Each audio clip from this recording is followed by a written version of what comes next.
Coming at number 5, we've got the satanic idol. Now, Satan is usually quite a controversial figure. In the past, any mention of the name would have been associated with something terrible, especially as satanic panic swept the nation. Why won't anyone think of the children, right?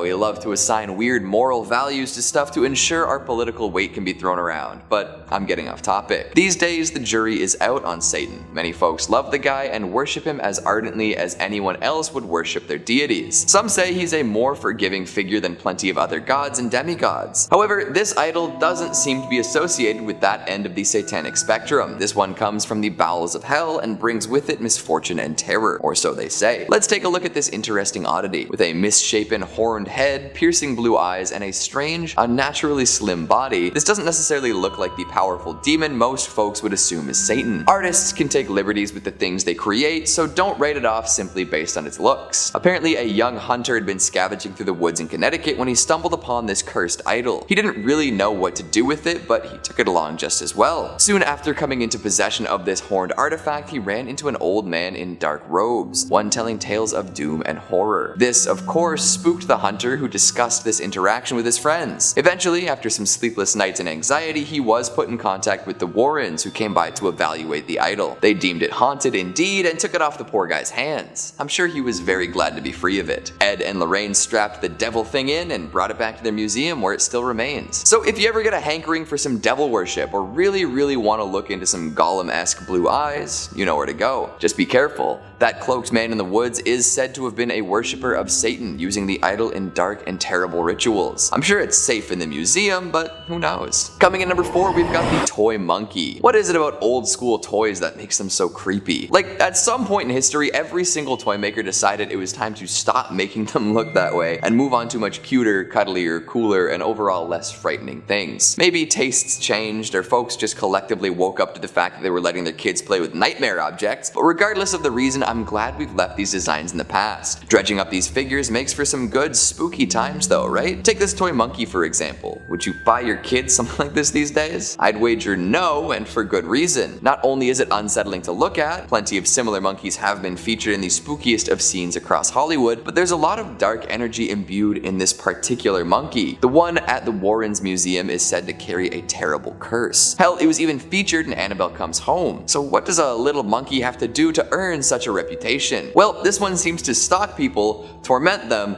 and then kill them. Oh no. Imagine this thing suddenly appearing in your life one day, then as time went on it started popping up in places you know you didn't leave it. Little monkey cymbals might be heard crashing in the middle of the night, and disembodied shuffling can keep you from sleeping. All that's creepy, but it's still just a toy, right? Hold up. Did its eyes just glow? That is some monkey business I want no part of. But hey, at least this one in particular is locked away and not to be recirculated into the general population of antique monkey toys. Well, for now anyway. Coming in number 3, we've got the Shadow Doll. Now, we've all got a particular cursed doll in mind when it comes to the Warrens, and now she's the star of a major motion picture franchise, so it seems that she's always gonna come in first. But there is another doll at the museum that should elicit at least the same amount of fear. That's right, I'm talking about the Shadow Doll. This thing is downright butt ugly. Like, Annabelle as an OG Raggedy Annie is kinda creepy, and they had to make sure they punched up the creepiness with some porcelain features and unnerving eyes for the movie. But if they made a movie featuring the Shadow Doll as is, I think they might actually have to make it less creepy. For real. I don't know if big movie theater chains would allow something like this on their screens. Feels like something out of a snuff film, maybe a low-budget exploitation flick. Nobody's looking at this and saying, oh yeah, I want to watch a whole movie based on this thing. Worse yet, the Shadow Doll seems to carry a much more terrible curse than most. Plenty of cursed dolls require you to be in the same room as them in order for the worst of the effects to hit you, but the Shadow Doll just needs you to view a picture of it to generate risk. Just looking at it means there's a chance it'll visit you in your dreams and kill you there, Freddy Krueger style. And based on looks, I don't think it would make it fun like Freddy does. It would just be brutal and upsetting. Goodness gracious. Coming in number 2, we've got the Pearls of Death. These are known for their outrageously dangerous powers. They might just look like a nice set of pearls waiting to be adorned by the fanciest of folk, but be warned, the glamour is not worth the price. And I'm not talking about how much you pay for them. No, it is not money that these pearls want, it is your life. Owners of this particular string of aquatic orbs have complained time and time again of the necklace constricting around their throat and choking them. them. According to the first woman to adorn herself with this luxurious item, she felt as if she was being strangled as soon as she put them on. She attempted to take them off, but was unsuccessful. Panicked, she rushed out to request help, and it took multiple people yanking on the string to finally set her free. Since then, people have been very reluctant to wear these pearls. Some believe that a Satanist or black magic worshipper cursed the necklace before it was given to the unfortunate woman, kind of like the opposite of a holy person blessing an object. How fun. I wonder if we got a priest in there, whether they could cancel out the curse. I suppose not too many people are willing to test whether or not the pearls are still strangling. And finally, at number 1, we've got Annabelle, the Warren Museum tenant who needs no introduction, the mistress of the glass case, the shadow clawer of college boyfriends, the mega million movie star herself, Annabelle. What a classic cursed doll. Honestly, I'm sure the museum could liquidate most of their other objects and still have a similar crowd come by if they just kept Annabelle. Legendary. She looks a little different in real life than in the movies, although I'm sure this is true of any movie star. We've already discussed her Raggedy Annie appearance, especially compared to the more porcelain figure in the flicks. However, this doll makes up for a lack of spooky looks with a plethora of terrifying tales. After being gifted to a nursing student, Annabelle started acting strange. She'd move around the house on her own and leave little notes to the girls living there. Eventually, she would attack and strangle the boyfriend of one of the students, leaving them desperate for help. The Warrens soon arrived and whisked the doll away. However, they seemed to know just how wretched and terrible she could be, and as such, they locked Annabelle away in a holy box. This seems to keep her at bay, but who knows? Someday she could break free once again. I'm sure there are plenty more extra cursed and haunted objects held at the Warrens Occult Museum, but today we've only got time for 5. It's absolutely fascinating to hear the tales of these things. Number 5. The Knife Blade Man. Discovered in 2018 in northern Italy, a group of archaeologists were digging up a massive gravesite of the Lombardo, an ancient Germanic people. Found in a necropolis, which is a very fancy word for a large, elaborate tomb, and maybe one of the best words in the English language, the team found hundreds of skeletons that were at the site, including horses and greyhounds, and for the most part, they're not particularly notable. You've seen one old bag of bones, you've seen them all, except for one skeleton that in the place of a forearm was an impressive blade. Now this raises countless fascinating questions. Who was this guy? Was this the first Assassin's Creed protagonist? Some legendary madman of a warrior who lost an arm and thought, I don't know, put a blade on there, I can still fight? Well, the Lombardo people placed a great emphasis on war and combat in their culture, so it is possible. The researchers noted that there was a clear dated buckle around his arm, and pressure on the bones of his arm showed that it was an intentional prosthetic, right down to the wear and tear on his teeth, suggesting he tightened the straps for his head and blade with his teeth. Most of the other skeletons found in the necropolis all had blades buried with them at their sides, perhaps ritually out of honor, but this unique specimen had it grafted onto his arm like he's history's first cyborg or Baraka from Mortal Kombat. To be able to not only survive an amputation, pre-antibiotics and modern medicine is already impressive. And hey, if you're always looking to learn something from knife arm skeletons, then toss a subscribe our way. Top 5 Scaries always got a couple scary videos for you every day. Let's creep on creeping on. Number 4. The Hanging Coffins. We're going up to China for our next one, specifically Hubei, China. There's a cave there that the locals call the Cave of the Fairies, and you've probably already realized that there's gonna be a dark secret involved with the Cave of Fairies. We never talk about anything nice here. It was said that the mythical creatures were supposed to live in the cave, but those who explored it inside found that there wasn't much of anything living at all, instead finding something deeply disturbing. Rows and rows of coffins, some hanging from ropes, some jammed, wedged between the rocks of the cave. The coffins themselves were massive, weighing around 200 pounds each, and some destroyed and ravaged. Dating the coffins puts them at around 1200 years old, and are thought to have been put up by the ancient Bo people, an extinct culture hailing from China, famous for this unique practice of hanging coffins from caves. It's thought that this served 2 purposes. 1, as a ritualistic offering meant to bless the dead, and 2, from a practical, pragmatic sense, it would prevent any would-be carrion eaters from picking through to get a meal. Fascinatingly, it can be seen that all of the coffins were carved from a single tree, one big log. One wonders if that was part of the ritual element of it. Now, the coffins being smashed is interesting, because the discoverers of the coffins theorized that the damage was actually pretty recent, dating it to the 1960s. And their prevailing theory was that someone wandered into this cave in a place of desperation and smashed the coffins to garner some firewood in the hopes that they could survive the night and not pass among the hanging dead. Let's just hope they didn't release any ancient curses at the same time. Number 3. The Black Sarcophagus. Now you might have heard of this one before. If you were on Twitter much a couple years ago, maybe you remember vaguely hearing about sarcophagus juice. Maybe those words are ringing a strange bell. There was a pretty good petition going around to let people drink the sarcophagus juice. But let's back up a bit. What is sarcophagus juice and where did it come from and why do we want to drink it? Well, I've got the answers. Somewhat. I've got some answers. In 2018, a team of archaeologists digging in Alexandria, Egypt, discovered a massive granite black sarcophagus, which immediately set off everybody's warning signs that you should not touch that. People wondered what the 30-ton stone slab could be containing, with some even suggesting it could have been the mighty body of Alexander the Great. People warned the archaeologists that there, could be some ancient evil, like when King Tut's tomb was raided and a very strange curse befell the explorers and excavators. Well, what they found wasn't a hidden curse, but honestly something stranger. 3 skeletons inside the coffin with a skull shattered by an arrow and a whole lot of mysterious black goop, or sarcophagus juice. So again, looping right back around it. What is the sarcophagus juice and does it taste good? Well, scientists analyzed the sludge and discovered that it was made from a combination of animal fats, tree resin, beeswax, and crude oil. The sludge has been recovered out of multiple coffins and sarcophagi, so it's not exclusive to this dreaded one. But that doesn't explain why this nasty stuff is there. Well, there's some theories about this, no concrete answers, but I'll do my best. It's said that when someone died, they become a form of the god Osiris, who is associated with death and rebirth. Osiris was called the Black One and is depicted with very dark black skin in the guise of a mummified body. As well, black is also a color associated with the deposits on the bank of the River Nile after a flood season. Fresh and fertile soil was seen as inherently regenerative. So it's theorized that with the linking concepts of Osiris and the regeneration of the soil, soaking and filling the coffins with this black sludge was a very confusing part of the mummification process. Number 2. Headless Vikings. In 2008, a group of archaeologists were doing some fairly routine work in Dorset, a seaside town in England, in a rather dull job to improve local roads around the area. As could be expected, not too much of note was discovered, except for the mass grave of 54 Headless Viking mercenaries. And not just were their skulls missing, but the rib cages, arms, and leg bones were all arranged neatly, surrounded by discarded teeth. No clothes or weaponry was discovered. So what happened?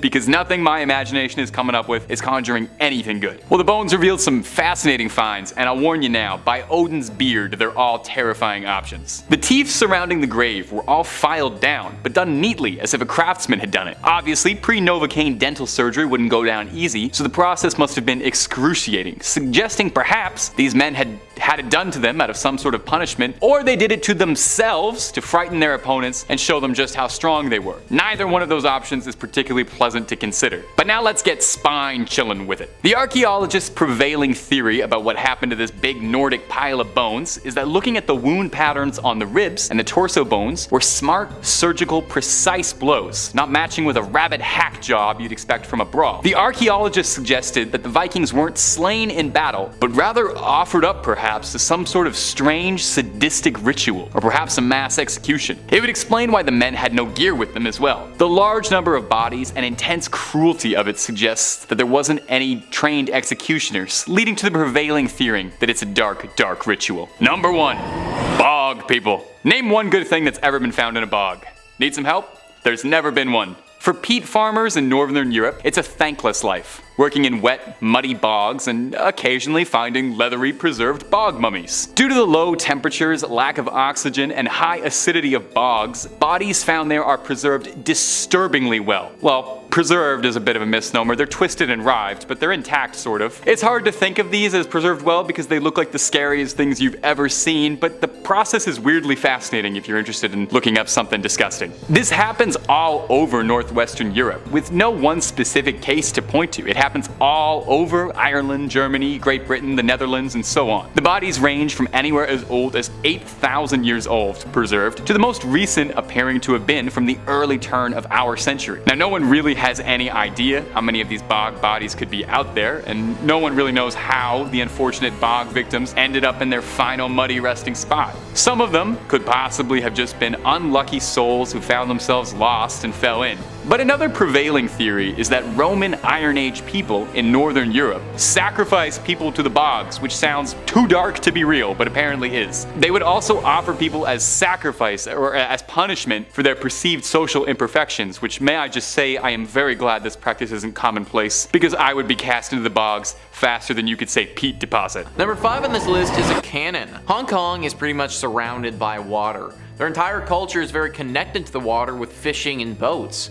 That's why finding things in the water isn't totally shocking. However, when that thing is a super heavy, super old cannon, then it's a tad bit more interesting. History Things says experts believe that this discovery might lead them to uncover more hidden treasures beneath the harbor city. Bill Jeffrey, the archaeologist working with Hong Kong's Underwater Heritage Group, comments that we see this as the tip of the iceberg. The Hong Kong SAR is 60% water, and yet nearly no archaeology has been done underwater here. The granite stock, which is known as the cross piece that can be found on most anchors, was around 6 feet long. This piece lay 10 feet below water and was situated near Hong Kong's High Island. After investigating this ancient maritime artifact, experts have discovered that this granite stock dates back between 960 to 1278 AD. This anchor fits the exact style and material that would have been used during China's Song Dynasty. I think what makes this so mysterious is that comment about how hardly any of the water has been explored for archaeology. Finding something like this underwater as they did can only mean one thing. Either somebody partied a little too hard 1,000 years ago and decided that taking a cannon out in the middle of the ocean and throwing it overboard was a good idea, or, and much more realistically, there are more archaeological finds to be had underwater. Who knows how many things they could discover just lying at the bottom of the ocean. Number 4 on this list is a tiny bird. Okay, so I'll be honest folks, this one isn't super mysterious, but it did come from China and it is wicked cool. The artifact is a very small bird sculpture, literally so tiny that you could probably fit 20 of them in one hand. It's made from blackened bone and doesn't really look like much. Just a very basic bird potentially sitting atop of a perch. So what makes this thing so special and why has it made our list? Well, this little bird is pretty freaking old. This tiny sculpture of a bird discovered at Lingjing, China is 13,500 years old. We're talking about something that is hundreds to thousands of generations older than we are right now. This Paleolithic bird, being the ripe young age of 13,500 years, is the oldest discovered 3D piece of art in all of East Asia. The way that it's made also indicates that there are a lot more of these little guys to be found. How smooth the sculpture is shows that this wouldn't have been a one-off from the artist and they knew what they were doing. I guarantee that whoever made this that many years ago couldn't even begin to comprehend that their tiny sculpture would make for a talking point on a YouTube video this many years later, and honestly, that's pretty cool. Number 3 on this list is bronze vessels. Indiana University says that these bronze vessels were found in tombs and were made for use in rites performed on ancestral altar or cast specifically for burial with the dead. Only Chinese kings and high-ranking nobility could afford such expensive and labor-intensive artifacts which required a knowledge of mining, smelting, metallurgy, and casting to execute. From Shang Dynasty records comprised of some 200,000 inscriptions on bone and turtle shells, we know that Chinese ancestors were procreated with elaborate rites, feasts, and sacrifices. If ancestors were displeased with the activities of their descendants or the rituals offered to them, they might fail to act on their progeny's behalf or even cause their descendants harm. This could come in the form of poor harvests, droughts, or famine. The Chinese believed in a complex world of spirits which comprised a multitude of nature deities, royal ancestors, and others who controlled important earthly phenomena such as weather, harvests, births, deaths, and military campaigns. So it's pretty clear that these bronze vessels played a role in the rituals the Chinese performed with their dead, but the passage also leads me to believe that they may have been involved in causing people to die in the first place. These are ritualistic artifacts, and considering the Chinese believed in a complex world of spirits, I don't think it's unrealistic to think that they may have used these in rituals to curse someone with a poor harvest or even death. to use these bronze vessels in appealing to a deity and have that deity help them with their current issue. Of course, I'm only speculating here, and the exact use of these things in rituals will probably remain a mystery. Number 2 on this list is the Sangsuidu masks. The Sangsuidu masks are some of the most recent and most mysterious discoveries that archaeologists have made in China in quite some time. Aaron Reich says, remains of a gold mask dating back 3,000 years were found in a huge treasure trove of artifacts discovered at an archaeological site in China's Sichuan province, which sheds more light on an ancient civilization that remains mysterious to historians. The mask consists of around 84% gold, measures 28 centimeters high and 23 centimeters wide, and weighs about 280 grams, according to the English Language Daily reported. But according to Lei Yu, head of the Sangsuidu site excavation team, the whole mask would weigh over half a kilogram. If a whole mask like this was found, it wouldn't just be the largest and heaviest gold object from that period found in China, but the heaviest gold object found from that time period anywhere. The mask remains one of over 500 artifacts found in the cache at the site. The Sichuan province is one of the most mysterious provinces in China.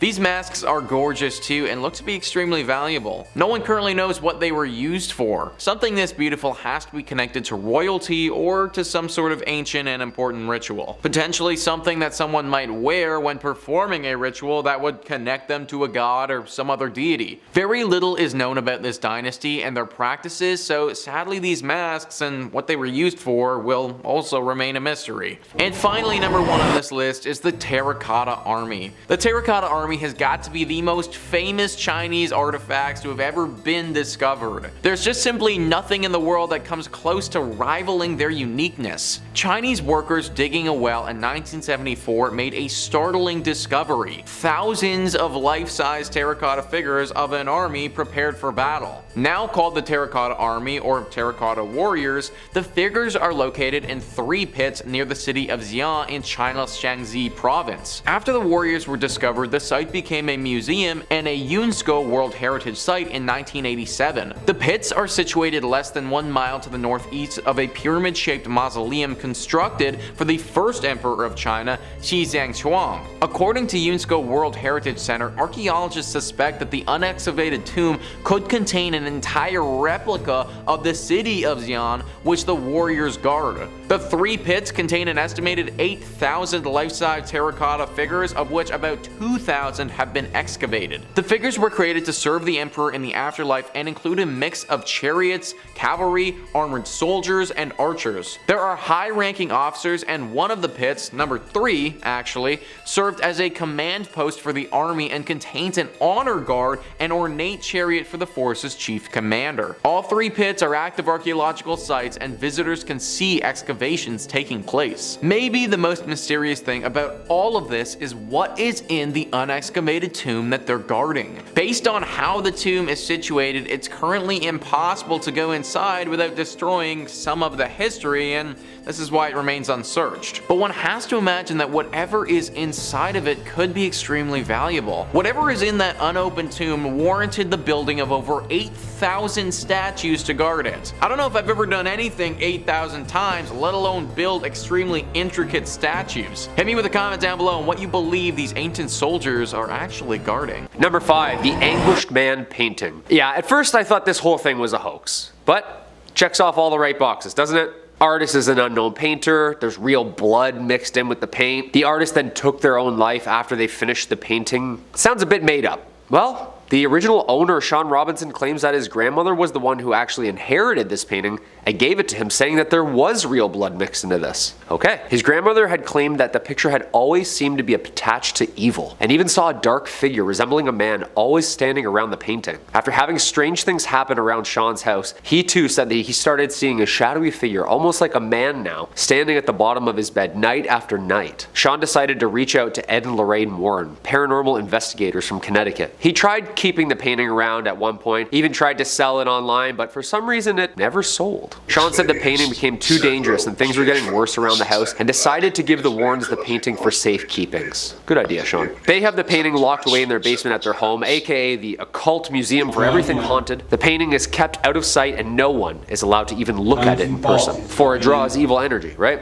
What do you think? I mean, the more I look at this thing, the more it scares the hell out of me. It is jarring. Number 4, Devil's Rocking Chair. I love a good rocking chair. Something soothing about it, you know? All the motion. Very relaxing. Rocking chairs. Rocking on their own, however. No, I don't do that at all. And this one is supposed to be you-know-whose personal chair. The Devil's Rocking Chair, which was bought for $67,000 from Ed and Lorraine Warren's site, is in the care of one Zach Baggins. This guy runs a haunted museum in Vegas and purchased the chair understanding fully what it does and is. The chair, originally used in the exorcism of David Glatzel in the 80s by the Warrens themselves, a true case involving murder and demonic possession. A true case. Some have seen a beast sitting in the chair, some have seen a dark, shadowy man. And the horrifying part? Baggins had to shut down his exhibit in 2019 because the chair was causing guests to have emotional breakdowns and episodes. One guest even passed out walking directly above the chair on the staircase. Slowly started to become a safety hazard, and Zach decided to remove the newest haunted item from his exhibit completely. Before Zach put the rocking chair in his exhibit, he said the only day it was in his home, him and a friend both had a very strange breakdown. Both of them crying uncontrollably and even speaking religious sayings obsessively. Number 3, Thomas Busby chair. I thought it would definitely be more like skulls and dolls and stuff, but it seems so far that it's pretty much only furniture holds evil spirits. How about that? Another chair. Haunted, of course, and this tale is a chilling one. Not like the others aren't. The Thomas Busby stoop chair, or also famously known as Dead Man's Chair, is said to be a cursed object from the owner himself, Mr. Busby. This hardwood, allegedly haunted oak chair was cursed by the murderer Thomas Busby before his execution hanging in 1702 in North Yorkshire, England. Thomas Busby was arrested, tried, and condemned to death after he murdered his father-in-law, Daniel Audie, in 1702. Audie and Busby were running a coin counterfeiting business. After an argument about the business, Busby killed Audie. One variation of the story has Busby cursing the chair while on his way to the execution, whereas another says he was drunk in the chair that he was arrested in and cursed it, right then and there. Due to the many deaths later attributed to people sitting in the chair, the landlord donated it to the Thirsk Museum in the same town where it is having difficulty with guests sitting on top of it. It now stays hung above the floor near the ceiling where no one can even sit on it. That's good. Numerous deaths have been linked to this chair, from soldiers not returning home from war, to delivery drivers crashing their trucks hours later, to people even having strokes and heart attacks sitting in it. Death seems to be imminent anywhere this thing goes. It's been hung up since 2014 and remains there today. Number 2. The Cursed Mirror. Originally sitting in the main foyer in its 17th century antebellum home in Louisiana, this haunted object has been witness to some nasty history. The Myrtles Plantation in Louisiana is the home to deep-rooted slavery. The American South is known for its disgusting use of slave labor and would be the home in which this haunted piece sits. The house owned first by Mr. and Mrs. Clark Woodruff. These were racist plantation owners, and violent ones at that. It is said that the couple were very sadistic towards abuse of the slaves. A young woman by the name of Chloe was particularly abused when eavesdropping on a conversation Woodruff was having one night, resulting in him cutting both of her ears off. That's so unnecessary. Her mutilation was hidden, but Chloe planned her revenge quickly and decided to poison a cake which Mrs. Woodruff and her 2 children would be eating. She killed all 3 of them and was caught, tried, and hanged for her crime. It is Chloe's ghost in which experts say haunts the cursed mirror from the plantation. Ghostly women are seen in the mirror walking by, and smudged handprints are always seen, even with new trimmings and polished glass. The cursed mirror is believed to have Chloe's spirit trapped inside of it. By gazing into the mirror, evil things apparently would happen, resulting in health problems. Weird things happen around this mirror, and where it lays now, that's Ed and Lorraine's business. Ed and Lorraine are taking care of it, of course, thank God, and it sits in the couple's occult museum in Connecticut. Ungazable. Today, the Myrtles Plantation has been changed into a bed and breakfast, but still remains one of America's most haunted houses. What do you think? And coming in at number 1, Annabelle. Possibly the most infamous and dangerous possessed artifact found at the home of Ed and Lorraine Warren. Their occult museum is the home of the Annabelle doll. We know a little bit about this doll, of course, with all the films about her in the last couple years. Tons of people have flocked to the museum to take pics in front of her vase. She rests inside a glass case ominously marked "Warning.